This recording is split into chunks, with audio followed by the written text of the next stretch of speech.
This video is for educational and entertainment purposes only. We simply analyze the use of weapons and other props in movies from a historical and cinematic perspective. This content does not in any way promote violence or advocate the misuse of weapons. Viewer discretion advised. Directed by Michael Mann, the film Heat is an action crime thriller starring Al Pacino, Robert De Niro, and Val Kilmer. Pacino stars in the film as Vincent, a relentless lieutenant in the LAPD Robbery Homicide Division who is determined to take down a high-end robbery crew led by master thief Neil McCauley. Released a critical and commercial success, the film grossed $187 million on a $60 million budget, receiving positive reviews for Mann's direction and the performances from Pacino and De Niro, and is very notable for its detailed depiction of techniques used by both law enforcement and criminal organizations, as well as its exceptional and accurate gun handling. Apparently, the cast was given weapons and tactics training by former British Special Air Service.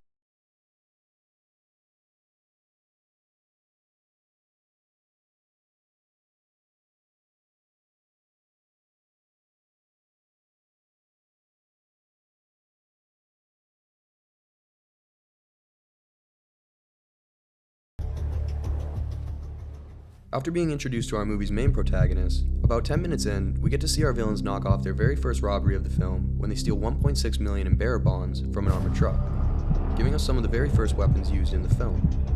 The character of Neil McCauley can be seen armed with a Colt Model 6.54, a variant of the M16 rifle which was developed during the Vietnam War. This gun's mechanics would go on, later laying some of the groundwork for the development of the M4 carbine in the 1980s. The Model 6.54 was part of Colt's effort in the late 1960s and early 1970s to produce shorter, lighter rifles for specialized roles, for the full-size M16 was often cumbersome for certain personnel. The Model 6.54 was very popular among Special Forces units due to its portability, making the weapon a great choice for airborne troops, helicopter crews, and others requiring a smaller rifle. Some key features of this weapon included short barrel, typically measuring up to 14.5 inches, much shorter than that of the M16 standard 20-inch, its collapsible stock, which made it more compact for transport or close-quarter situations, and its select fire, capable of semi and fully automatic while chambering 5.56 by 45mm NATO. In this part of the film, we get a lot of great shots of Neil wielding his 6.54. We also see Neil use it to execute the second guard after Waingro fucks the plan. In these same scenes, the character of Christian Hurlis, played by Val Kilmer, carries a weapon that looks almost identical to that of Neil's 6.54. Chris can be seen wielding a Colt Model 7.33.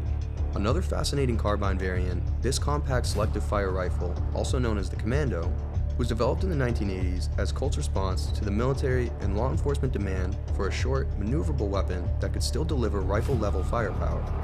This weapon's key features include its very short 11.5-inch barrel length, giving the gun a very compact size for maneuverability, its select fire capability, allowing the gun to shoot neither semi or full auto, as well as chambering the 5.56 NATO.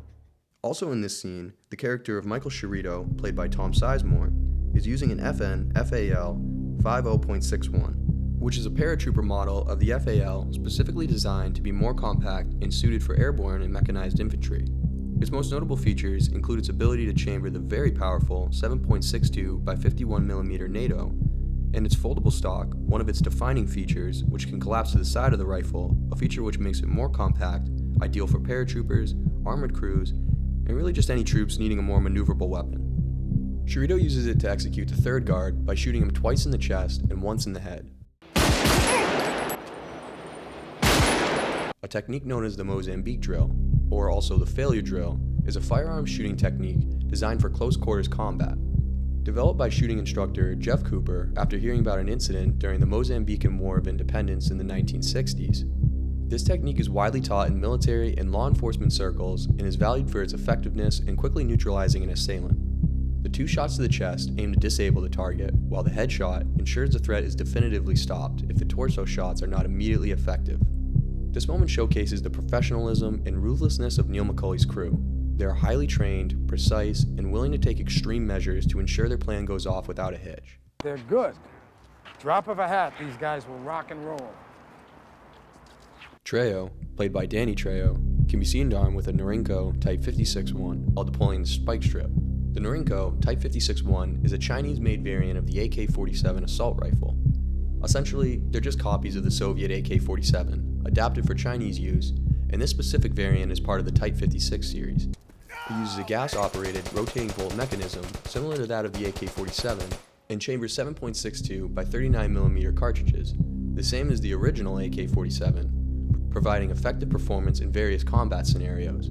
If you look at a close-up of Trejo's gun, you can see the slanted AKM-style compensator, which is not standard on the military Type 56.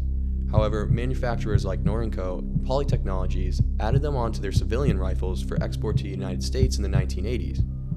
The character of Waingro, played by Kevin Gage, has the guards held at gunpoint with his Star Megastar, a heavy, powerful double-action handgun that was designed and manufactured by the Spanish company,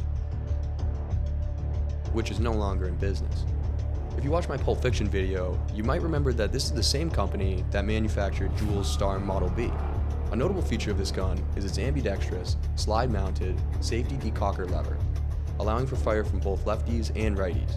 In this scene, Waingro appears to be using a blued version, while later in the film he can be seen wielding a nickel-plated version. Its magazine capacity can hold either 12 rounds of 45 ACP or 14 rounds of 10mm auto, giving users a choice based on their preferences for power and recoil management. Waingro, like the fucking psycho he is in the film, shoots the first guard in the face point blank because he can't hear him telling him to back up. Don't fuck with me. The only firearms we see from the guards is from the second guard, who tries to draw his Smith & Wesson Model 38 bodyguard from his ankle holster, which we can also see a crime scene technician pick up later at the crime scene. It's a small frame, double-action revolver designed for concealed carry and personal protection. With its 5-round cylinder, it shoots 38 special cartridges and usually sports a 2-inch barrel, enhancing its concealability. It features a lightweight, aluminum alloy frame, which helps reduce overall weight, making it easier to carry. Later on in the film, when the character of Chris sleeps at Neil's house because of a fight he has with his wife, laying next to him on the floor, we can see what appears to be a Beretta 84FS, also known as the Beretta Cheetah. The 84FS is a double-action, single-action, chambered for 380 ACP with a standard magazine capacity of 13 rounds. It features an ambidextrous safety and is quite popular among civilian shooters for its concealed carry and self-defense due to its compact size and reliable performance. Throughout the entirety of the film, Vincent's character carries for his sidearm a Colt M1991 A1 Series 80 Officer's ACP with ivory grips, a compact, semi-automatic pistol designed for concealed carry and personal defense. It is a part of Colt's M1911 family of handguns, which are known for their classic design and reliability. The Officer's ACP is a smaller variant of the traditional M1911, specifically designed for ease of carry and concealment, with a barrel length clocking in typically around 3.5 inches. It has a magazine capacity of 7 rounds when chambering 45 ACP cartridges. A notable feature of the Series 80 is its firing pin block, a system which enhances the safety by preventing the firing pin from moving forward unless the trigger is pulled. Vincent uses it to finally take down Neil McCauley in the airfield during the ending scene of the film. Neil McCauley's character sports 2 different main sidearms in the film. In the first half of the movie, we can see him armed with an HK USP. We can see him wielding it at the truck stop after they have a meeting and try to take out Waingro for almost fucking up the armored car heist. We also see him unloading it out his front windshield when Van Zandt tries to have him killed at their meetup for stealing his bearer bonds. The HK USP is a semi-automatic pistol designed and introduced in the early 1990s. The USP has gained a reputation for its reliability, durability, and versatility. The USP is available in several calibers, including 9mm, 40 Smith & Wesson, and 45 ACP, which also makes the magazine capacity variable, as well as being able to hold 15, 13, or 10 depending on the type of cartridge used. This weapon's modular design allows for various configurations and the ability to easily swap out components, making it adaptable to different roles. The assassin sent by Van Zandt to kill Neil at the drive-in theater can be seen sneaking up behind the car armed with a Steyr TMP. Operating on a delayed blowback mechanism, this gun's standard magazine capacity is typically 30 rounds while chambering 9mm cartridges. Praised for its reliability, accuracy, and ease of handling, this weapon is often recognized for its innovative design and effectiveness in tactical scenarios and close-quarter combat situations. After Neil backs over the assassin's leg and then starts driving right at him, he fires at Neil's car with his TMP but isn't able to hit him.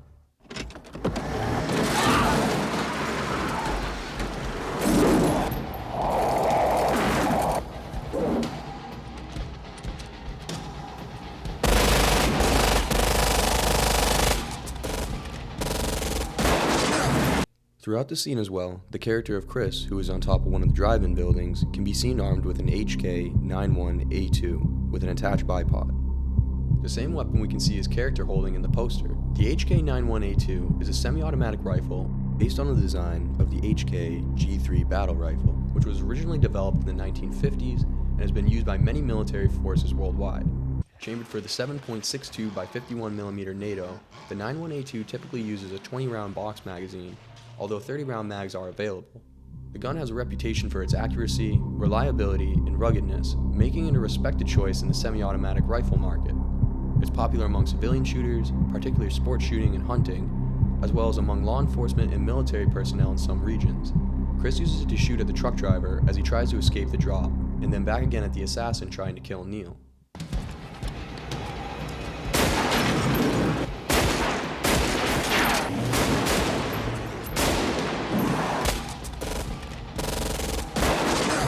With the assassin killed, the truck driver tries to speed off towards the exit, but the character of Shootout pops out from behind cover and opens fire on the truck using his Benelli M3 Super 90 shotgun to stop and kill the driver.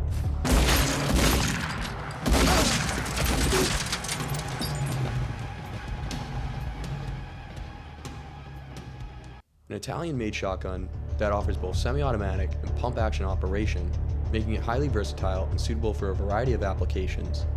An interesting note about this firearm is how its semi-automatic mode operates using Benelli's inertia recoil-driven system, which requires minimal maintenance compared to traditional gas-operated systems, and allows the shooter to lock the semi-automatic action and switch to the manually operated pump-action mode and back in a matter of seconds. Chambering 12 gauge, it typically holds 6 rounds, and the barrel lengths are usually offered in either 18.5 inches or 20 inches. Later on in the film, a police sniper of the surveillance team can be seen with an HK SR9T sniper rifle. This is a precision, semi-automatic rifle designed by HK for long-range shooting and accuracy. The SR9T is the target model of the SR9 series, tailored specifically for sport shooting and tactical applications that require high accuracy. On the day of the heist, the team enters the bank during peak hours. Macaulay takes control of the room, instructing the staff and customers to stay calm and cooperate, and Chris collects the cash from the vault, while Michael Shootout controls the crowd. The plan almost goes perfectly, but unfortunately, Waingro once again fucks them, getting Van Zant's bodyguards to tip off the LAPD, who quickly respond and close in on the crew, resulting in a massive shootout in the streets.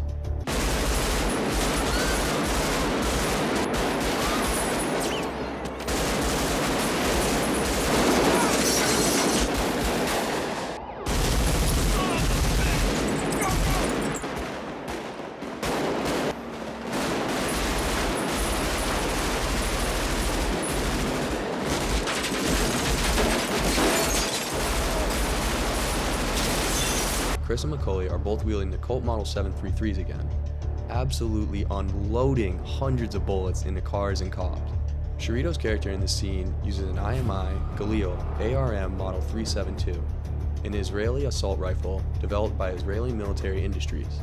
The Galil series was designed in the 1960s and adopted in the 1970s to provide the Israeli military with a rugged, reliable rifle well suited to desert combat. The Galil ARM model is specifically configured with a built-in bipod and carrying handle, designed to serve both as a standard infantry rifle and a light support weapon. The Model 372 is chambered in 5.56 and uses a gas-operated, rotating bolt system with a long-stroke gas piston, similar to the AK-47. The design is well known for its durability and ability to function reliably in harsh environments like the deserts of the Middle East. A funny feature on this gun is its small notch on the bipod, which can function as a bottle opener. A humorous, yet sometimes practical addition for soldiers in the field. Its standard magazine is 35 rounds, but 50-round mags are available too, and the Model 372 has an 18.1-inch barrel. During the shootout in the street, we can also see multiple police officers firing back with the Beretta 92 FS, a semi-automatic Italian handgun which can hold a 15-round mag using 9x19 cartridges. It's one of the most frequently seen weapons in film since its release back in the 1980s. Sergeant Drucker appears to also be wielding a Beretta, but he looks to be using the 92 SBC variant. Introduced in 1981, this variant is a compact version of the full-size Beretta 92 SB and features a smaller frame, shorter barrel and slide, and a 13-round magazine capacity chambering 9mm cartridges. The director Michael Mann opted for a more documentary-like camera style, often using handheld shots and keeping the camera close to the action to add a much greater sense of realism to the whole scene, keeping the viewers engaged with the film's intensity. Another amazing feature he opted for was that instead of adding gunfire sounds in post-production, they used live firing with blanks on set. We used 800 to 1,000 rounds per take when we had the cops and our criminals going at each other. I mean, it was quite an amazing sound. So the big gun shootout that you hear in the movie is all production sound. Nothing artificial or could come close to delivering the fear of the sound that the full load made moving through those automatic weapons, and the way the sound ricocheted off the walls of the buildings of an empty downtown. During the shootout, we can see a few officers using the Remington Model 870 shotgun, a shotgun that debuted in 1950 and has been used by police and military ever since, as well as hunters, sportsmen, and gun enthusiasts. It's by far one of the world's most widely owned and used shotguns, with over 9 million civilian hands. The Model 870 is highly customizable, with a range of aftermarket parts and accessories, such as different barrels, stocks, sights, and magazine extensions, allowing it to be adapted for various purposes.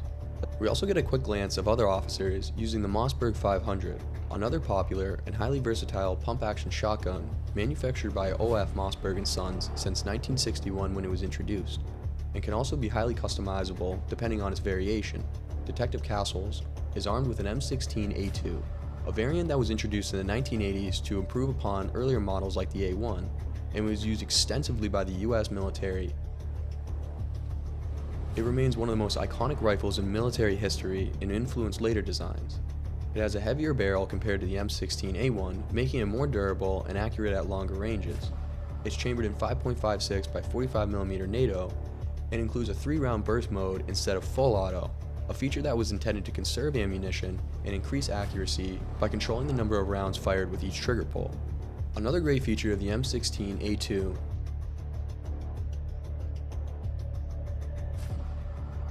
Last but not least, in this action-packed part of the film, the rifle that Lieutenant Hanna uses during all of this is the FN-FNC. The FN-FNC is a Belgian-designed assault rifle developed in the late 1970s and early 1980s. It was created as a modernized, cost-effective, and reliable rifle for military use. It can fire in semi-automatic, 3-round burst, and fully automatic. It's valued for its balance, reliability, accuracy, and relatively low production cost. We get a great shot of Hanna using it to kill Sharito by shooting him in the face. Macaulay infiltrates the hotel and gets up to Waingro's room. Waingro answers the door armed with his Star Megastar, but Macaulay kicks in the door and shoots Waingro in the face with his 6-hour P220. Look at me. Look at me.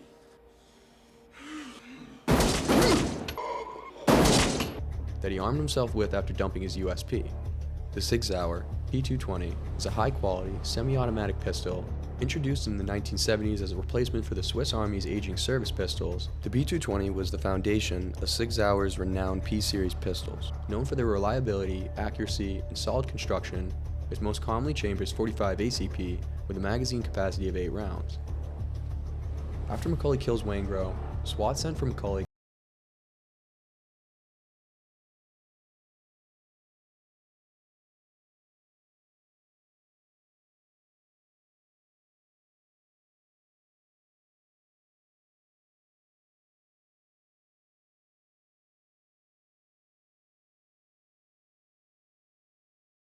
I hope you enjoyed it.